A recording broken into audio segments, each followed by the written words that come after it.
Pemirsa, personil kepolisian Polsek Kuta Alam Kota Banda Aceh berhasil meringkus tersangka penipuan penggelapan satu unit mobil merek Honda Brio Satya tahun 2016. Tersangka diamankan di Kota Langsa. RA, 21 tahun, warga Blangmanco, Aceh Timur, diamankan personil kepolisian Polsek Kuta Alam bekerja sama dengan Satuan Reserse Kriminal Polres Kota Langsa.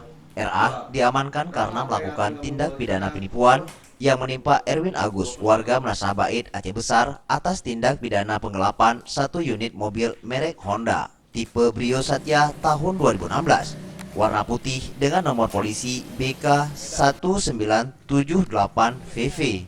Mobil tersebut digunakan tersangka dengan alasan untuk mengantar pimpinan di tempat ia bekerja.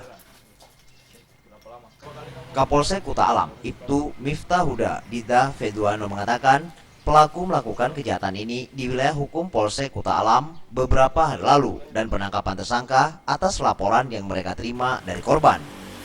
Pada tanggal 30 September 2019, yang bersangkutan rental mobil, namun saat berjalannya waktu dihubungilah oleh korban dan yang bersangkutan menyampaikan bahwasannya melalui handphone itu akan menyewa kembali 2-4 hari dan akan dibayarkan melalui via transfer ATM.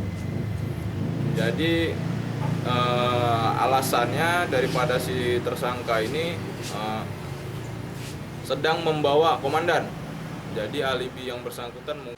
Untuk mempertanggungjawabkan perbuatannya, kini pelaku RA dan barang bukti telah diamankan di Polsek Kuta Alam Banda Aceh guna pengusutan lebih lanjut, dan pelaku RA dikenakan pasal 372 KUHP dengan ancaman kurungan 4 tahun penjara.